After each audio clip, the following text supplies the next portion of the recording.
자, 여러분 홍기찬입니다. 오늘은 제가 저희 인적성 마스터 교재 그리고 그것과 관련된 인강에 대해서 설명을 할 거예요. 그리고 이 강의 내용이 정말 우리나라에 있는 그 어떤 적성보다 이제 양도 많고 종류도 다양해요. 그래서 그냥 책만 보다 보면 이게 도대체 어떻게 흘러가는지 알 수가 없거든요. 그래서 제가 그 책의 개괄적인 내용을 설명하고요. 그 다음에 근본 인강, 저하고 이제 박은경 선생님, 신원쌤, 그리고 저하고 이제 셋이 함께 하는데 이 부분의 강의가 어떻게 흘러가는지 좀 제가 설명드리는 시간 가져볼게요. 그리고 오늘 이 영상을 보다 보면 인적성 공부, 근본 인강도 그러하지만 통상적인 인적성 시험을 바라보는 취준생의 관점에 대해서도 제가 좀 잡아드리도록 하겠습니다. 취업하기가 좀 어렵죠. 그러니까 제일 중요한 건 도대체 어디 써야 되냐, 그지? 업계, 기업과 직무에 대한 고민들을 하시고요. 그 다음에 도대체 자소서 어떻게 써야 되냐 이 고민하고요. 그 다음에 여기 이제 들어오는 거대한 장벽이 여러분들 알고 있는 인적성. 그 다음에 또 이제 면접도 많이 봐요. 그러면 이 인적성이라는 걸 왜 여러분들 귀찮게 만들려고 기업들이 이렇게 다양하게 출제를 하나, 그 이유를 좀 여러분들 아셨으면 좋겠어요. 그러니까 회사 생활 하다 보면 회사 생활의 용어는 뭐예요? 보고서가 이제 매개체가 되죠. 그러니까 항상 여러분들 선배들은 보고서를 쓰고 읽어요. 그러면 정확하게 독해를 할 수 있는 그 능력이 필요하고 일상생활에서 여러분들 잘 안 쓰는 그런 딱딱한 용어, 전문적인 용어에 대한 독해력이 좋아야 돼. 그러니까 어휘와 독해 테스트를 기업들이 하는 거예요. 그 다음에 회사 생활 하다 보면 여러분들이 반도체 설비 엔지니어로 업무를 수행하다 보면 공정에서 튀는 데이터가 나와요. 그럼 이 데이터를 활용해가지고 지금 어떤 파트에서 불량이 터졌구나, 이런 이슈를 처리할 수 있는 그 역량이, 속도감이 중요해요. 그러니까 여러분들한테 빠른 자료 해석 능력을 요구하고 있는 거고, 간단한 응용 계산을 처리할 수 있는 실력을 보는 거죠. 그 다음에 이건 문과들도 마찬가지예요. 그러니까 편의점 영업사업을 하는 여러분들이라 하면 경쟁사의 지금 영업 실적 데이터를 바라보면서 그 편의점이 어떤 전략을 구사하고 있는지, 어떤 제품에 주력하고 있는지 이런 유추가 가능해야 돼. 그러니까 응용 계산과 자료 해석을 여러분들한테 내는 거예요. 그 다음에 회사 생활 하다 보면 논리적인 추론이 상당히 중요해요. 그러니까 미중 간의 무역 분쟁이 많아지고 있다. 자, 그럼 하웨이가 이제 미주권의 휴대폰을 많이 못 팔고 통신 장비를 못 판다. 그럼 나는 네트워크 사업본부에서 장비를 지금 영업해야 되는 사람이기 때문에 수량이 늘어날 것인데 이게 도대체 얼마나 늘어날 거냐. 삼성전자에서 폴더블 폰을 출시를 하게 되면 폴리미드 필름이라는 재화가, 이 제품이 이제 앞으로 많이 커질 건데 그거에 대한 라인 투자에 대한 적정 수준은 어느 정도가 좋을까? 너무 많이 투자해도 안 되고 너무 적게 투자해도 안 되니까 이런 논리적인 추론을 문이과 모두 필요로 하죠. 그러니까 여러분들한테 추론 능력을 봐요. 그리고 추리력의 능력을 또 보고 나서 또 이제 이공계들은 도면을 해석해야 될 때도 있고 그 라인에 들어가고 있는 구조들을 빠르게 확인해야 되니까 공간지각 능력도 보는 거예요.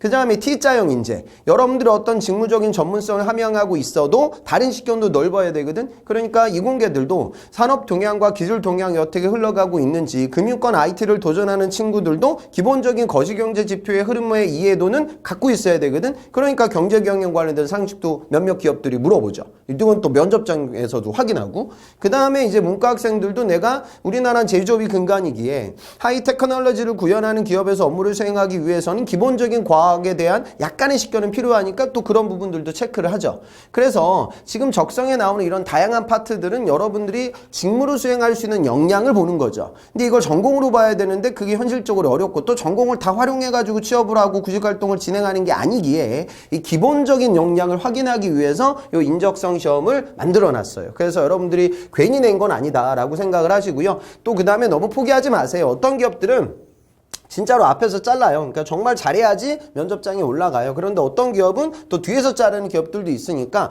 내가 이 실력이 너무나 부족해서 나는 이거 포기? 그럼 이제 여기서도 이제 여러분들 필터링 당한단 말이야. 그럼 이제 갈 데가 없어요. 그래서 기본적인 적성의 경쟁력을 높이기 위해서 이 교재와 인강을 적극 활용해 보셨으면 좋겠습니다. 개괄적인 설명 넘어가고요. 그 다음에 그러면 도대체 어떻게 공부해야 되냐. 그러니까 지금 어느 기업에 가야 될지 우리가 알 수가 없단 말이죠. 그죠? 그런데 현실적으로 서류를 뚫을 수 있는 가능성이 높은 기업은 우선 삼성이 서류가 잘 붙는 편이고, 그 다음에 이제 큰 사이즈의 기업들을 무시하시면 안 돼요.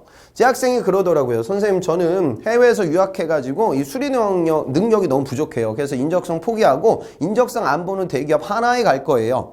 그런데 하나가 보통 한 시즌에 500명 정도 뽑아요.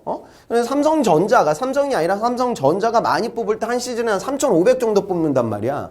그러니까 이 바닥은 큰 기업을 버리게 되면 우리가 대학 갈 때는 대학들의 정원들이 상위권 대학, 하위권 대학 별로 차이가 없으니까 나한테 능력에 맞는 대학을 초이스하는 거지만 이 바닥은 이 큰 기업의 공채 규모가 너무나 크기 때문에 그 대기업들에 대한 도전을 벌이게 되면 취업이 더 어려워지는 거죠. 그러니까 중견기업에서 여성이 떨어지는 이유는 여성이기 때문에 떨어질 가능성이 커요. 양성평등 지표 관리는 대기업들이라는 거예요. 그러니까 그런 큰 기업에 들어가기 위해서 여러분들이 준비를 해야 된다라는 말씀을 좀 드리고 싶어요. 그런데 이렇게 다양한 기업들이기 때문에 영역의 폭이 넓어요. 그런데 우리 책은 가장 정수가 될 수 있는 영역들을 다 담아놨습니다. 그런데 약간 변화가 있기는 해요. 그러니까 영역을 넓게 공부하라 이런 말씀을 제가 예전부터 해왔는데 그게 좀 필요한 이유가 뭐냐면 올해 19년 상반기 때 우리 인적성 업계에서 가장 큰 변화가 CJ였어요. 원래 CJ가 대기업들 중에서는 인적성이 쉽기로 소문나 있었거든. 여기는 영역도 나눠서 보는 것도 아니라 그냥 한 번에 딱 보고 끝났어요. 난이도도 굉장히 쉬웠고. 그래서 인적성 중에서는 제일 좀 중하위권 정도 되는 경쟁력이었는데 이번에 어려워졌고요. 더군다나 영역도 세분화됐어요. 그러니까 실제로 제 시험을 본 학생들한테 정보를 물어보면 1교시 때는 일반적인 언어하고 출입 파트가 함께 출제가 됐고 2교시 때는 언어 단락과 또 구조화시키는 부분이 출제가 됐고 그래서 3교시 때는 많이 나오는 자료 해석 또 응용 수립 파트가 나왔고 4교시 때 원래 LG에서 많이 나왔던 알고리즘과 약간 관련도가 있는 어려운 도식 추리가 나왔어요. 도형 추리 관련된 부분들이 결국 이런 걸 보면 인적성이라는 것도 점점점 난이도가 올라가는 거고 그다음에 폭도 넓어지고 있다. 그래서 이 통합 인적성 강의를 들으면서 다양한 영역들을 공부해 놔야 여러분들한테 어떤 기회가 온다 하더라도 면접장까지 올라갈 수 있을 겁니다. 자, 그러면 실제적으로 아까 요건 제가 말씀드렸던 거. 그러니까 작은 기업 가기 위해서 인적성 버리는 그런 우를 범하지 마라라는 부분이고요. 그리고 또 이 책으로 공부를 해보면 요즘 쪽 공기업들이라든가 19년 하반기 같은 경우에는 금융권 채용이 좀 늘어나고 삼성도 상반기보다 하반기 채용이 더 커지거든요. 그래서 내가 하반기 때 질사 시험을 보게 될 확률도 커질 것이며 또 금융권은 서류가 잘 붙는 적격 심사 수준으로 올라가는 금융권과 또 공기업들이 있기 때문에 NCS를 대비하는 친구들도 NCS 공부도 하지만 민간 기업을 완전히 버릴 수는 없거든요. 그러니까 요즘은 뭐 건버 쓰는 친구들이 은행도 쓰고 한수원 쓰는 친구들이 삼성전자 단지총괄을 쓰니까 그래서 인적성에 대한 기본적인 경쟁력을 쌓아놓으면 NCS의 기본도 될 수 있고 또 그런 기업에 갈 수 있는 가능성도 커질 것이다 라고 넓게 보자고요. 자, 그러면 이제 영역별로 좀 살펴보도록 하겠습니다. 어휘 능력 같은 경우에 이번에 G사 같은 경우에는 시뮬라르크, 시뮬라시옹 뭐 이렇게 예술 용어가 나와서 선생님 그건 뭐죠? 근데 이게 사실 4차 산업혁명과도 약간 관련도가 있는 그런 지문이었어요. 그래서 지문의 난이도가 좀 올라갈 수 있거든요. 그래서 어휘력을 좀 높여놓는 건 필요해요. 그래서 우리 책에서 이런 다양한 어휘 관련된 부분들을 학습할 수 있게 문제들을 실어놨고 또 강의가 이루어질 거예요. 그리고 이제 독해라는 부분이 중요한데 아까도 말씀드렸다시피 요즘은 지문의 길이가 길어진다기보다 지문의 난이도가 올라가고 듣도 보도 못한 단어들을 보인다고. 근데 그 단어들은 음절들이 긴데 그걸 하나하나 독해하기에는 시간이 좀 오래 걸리니까 좀 도식화시켜서 독해하는 그런 연습들이 필요해요. 그래서 금번 강의 때 또 독해 속도를 높일 수 있는 기법에 대해서 박응현 선생님이 말씀을 좀 하실 겁니다.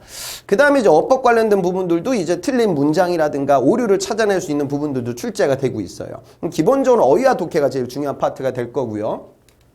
그 다음에 이제 수리로 넘어가면 이 부분은 이제 신원삼께서 이제 자료 해석 숫자를 막 가지고 노는 기법에 대해서 여러분들한테 설명드릴 거예요. 응용 계산 같은 경우에는 이번에 19년 상반기 G사 또 농도 문제가 나왔고 또 거속시 문제가 나왔거든요. 어느 정도 나오는 패턴들이 정해져 있어요. 그래서 뭐 시간거리, 속력 구하는 거, 농도, 이율, 뭐 확률 통계, 그래서 경우의 수의 확률 통계 기본적인 부분들까지.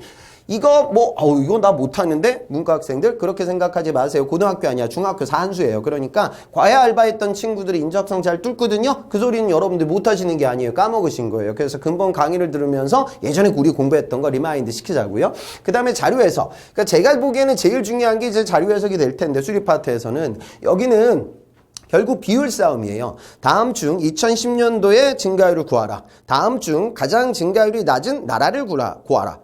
증가율이 높은 도시를 구하라. 뭐 이런 식의 패턴. 그러니까 나눗셈 계산을 빨리빨리 할 수 있는 기본적인 수리 계산 능력을 높일 수 있는 기법에 대해서 근본 강의 때 논의가 이루어질 거고요. 그 다음에 숫자를 가지고 놀면서 튜닝을 해서 대소 비교를 빨리 할 수 있는 방법에 대해서 강의가 이루어질 겁니다. 그래서 그 부분을 여러분들 빠르게 체크하고 또 연습을 하셔야 돼요. 그 다음에 이제 추리로 넘어가면 수 문자 추리 파트는 일반적인 수의 나이를 통해서 다음에 어떤 숫자가 나올 거냐. 근데 그런 것들을 단순 숫자로만 주는 것이 아니라 막 톱니바퀴 같은 데다 숫자 넣어가지고 이 매칭되는 포인트에 다른 숫자를 찾아봐라. 뭐 이런 식으로 응용이 돼요. 그런데 제가 보건대 추리 파트는 일반적인 그 기본적 그 이론은 정해져 있어요. 그래서 그 부분을 여러분들 습득하게 되면 응용이 되더라도 당황하지 않고 문제를 풀 수 있을 겁니다. 그 다음에 이제 언어 추리 파트, 명제 파트는 3단 논법으로 출제가 되거나 대우명제를 활용해서 푸거나 안 그러면 제가 근본 강의할 때 책에 없는 기본적인 이론도 함께 설명을 드릴 거예요. 그래서 모든 어떤을 활용해서 풀 수 있는 명제 파트 제가 정리해 드릴 거고요. 그 다음에 논리적 오류 파트라고 하면 이거는 어렵지 않아. 이거는 좀 언어 같은 느낌이기 때문에 독해를 통해서 그냥 접근할 수 있는 그런 부분이에요. 간단한 팁은 제가 드리고 제일 중요한 게 이제 진실게임과 그 다음에 조건출인데 19년 상반기 질삭 같은 경우는 진실게임의 난이도가 좀 많이 나오지 않았고 오히려 경우의 수를 더 넓혔단 말이지. 결국 중요한 건 뭐냐? 세그멘테이션을 정확하게 하는 게 중요해요. 추리는 눈으로 푸시는 게 아니라 손으로 푸는 거는데 문제를 막 독해하고 이제 음미하고 있으면 안 돼. 그냥 기계적으로 독해하면서 건물, 배식표, 식단표 빠르게 그려야 되거든요. 그 부분에 대해서 제가 세그멘테이션을 통해서 추리를 빨리 풀 수 있는 그 스킬에 대해서 말씀드릴 거예요. 그 다음에 도식 추리로 넘어가게 되면 이 부분은 문자의 변화. 그러니까 어떤 숫자가 됐는데 여기 무슨 일이 생겼을까? 안 그럼 이거 숫자로 주는 것이 아니라 그림을 줘서 여기 대칭이 있었냐, 회전이 있었냐, 색 반전이 있었냐 이런 걸 찾는 패턴에 대해서 정리를 해 드릴 거고요. 도형 추리로 넘어가게 되면 이제 그림이 보이는데 공간지각 능력은 여기는 아니고요. 아까 제가 말씀드린 어떤 변화들 그리고 변화들 사이에서 어떤 그 논리 구조를 줘요. 그래서 도형을 여기 있는 지문에 맞춰서 여러분들이 변화시키고 그 다음에 yes or no로 보내가지고 결론을 찾는 식의 패턴입니다. 그래서 이 부분이 아까 지금 LG에서도 나오는 알고리즘 유형이고 난이도가 좀 올라가요. 그래서 다양한 유형들을 좀 살펴보도록 하겠습니다. LG 같은 경우에는 이번에 19년 상반기 나왔던 게 17년 하반기 패턴과 비슷하게 나왔거든요. 그러니까 어느 정도 저는 이제 책을 많이 쓰고 이거 강의 계속 하다 보면 패턴들이 좀 비슷해요. 그래서 그런 부분들을 이해할 수 있는 기법에 대해서 제가 말씀을 드리도록 하겠습니다. 그 다음에 이제 공간지각, 문과들이 제일 힘들어하는 파트인데 요거는 우선 전개도 같은 경우에는 이게 2D도 보이는데 3D로 생각을 해야 되거든요. 그래서 2D하고 3D를 그냥 2D의 관점에서만 문제를 풀 수 있게끔 제가 넘버링 기법을 활용해가지고 전개도 문제를 볼 거예요. 전개도 하나 보여주는 문제, 입체 하나 보여주는 문제, 전개도 5개 보여주는 문제. 그 다음에 그 전개도가 또 응용대가 전개도가 회전하거든요. 아니면 이 전개도를 또 쌓아요. 막 별별 일들이 다 많아. 그래서 그런 부분들에 대해서도 넘버링 기법을 활용해서 풀 수 있는 기법에 대해서 말씀드릴 거예요. 그 다음에 블록이라고 하면 어떤 두 개의 블록을 합쳐서 푸는 쉬운 유형도 있고 전체 블럭에서 2개의 블럭을 뺐을 때 어떤 블럭이 보일 거냐라는 쉐입을 찾는 부분. 이것도 적층법으로 풀 수 있는 방법, 정확한 방법이 있으니까 그거 설명드릴 거고요. 그 다음에 도형회전 파트는 입체 도형을 마구마구 돌려요. 안 그러면 위에서 봤을 때, 앞에서 봤을 때, 옆에서 봤을 때 그 3뷰를 보여줘요. 그 다음에 이제 찾는 거. 그래서 이것도 어떤 도형은 전체를 봐야 되고 어떤 도형은 입체 부분을 봐야 되고 어떤 도형은 대칭점을 봐야 되고 어떤 보기하고 선을 그어야 되고 뭐 이렇게 몇 가지 풀이 기법들. 그러니까 공간지각은 눈에 발라놓는다고 저는 표현을 해요. 그래서 익숙하게 만드는 거죠. 자료 해석도 마찬가지야. 이런 책을 보고 강의를 듣고 여러분들의 문제를 직접 시간 재고 풀어봐야 시험장 가서 쫄지 않아요. 우리 시쳇말로. 그러니까 자신감을 갖기 위해서 우리는 공부를 한다라고 생각하세요. 그 다음에 종이접기 파트는 일반적인 종이를 마구마구 접어서 빵빵빵 구멍 뚫을 때, 안 그러면 자를 때가 있고요. 그 다음에 또 한 가지는 종이를 마구마구 접어서 지금 너는 앞면이 보이지. 근데 뒷면이 어떻게 생겨먹었을까? 이 유추하는 거. 이게 되게 어려워요. 그래서 저는 요거를 이제 백 파티클이라고 얘기하는데 요거 문제 푸는 스킬에 대해서 말씀드릴 거예요. 요거 알면은 다 맞출 수 있어요.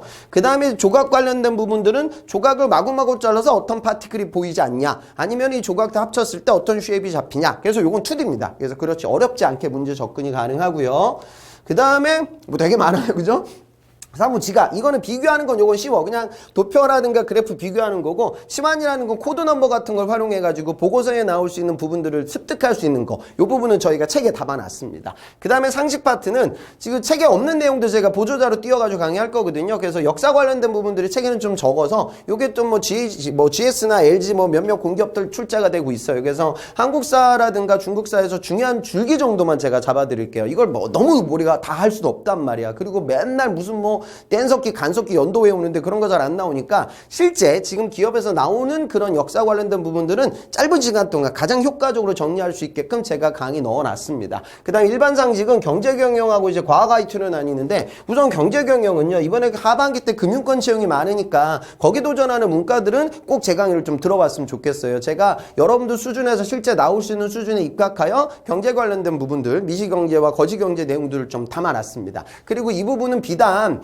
인적성뿐만이 아니라 면접장 가서도 물어본단 말이에요. 그래서 뭐 미국 금리가 우리나라 경제에 미치는 영향이 뭐냐, 뭐 이런 질문들은 누구나 받을 수 있기에 이과들도 뭐 그런 것들 좀 들으면서 기본 취업 상식을 높이고 또 토론 면접에서도 이런 것들이 출제가 되니까 제 강의 들으면은 그 습득력이 올라갈 거예요.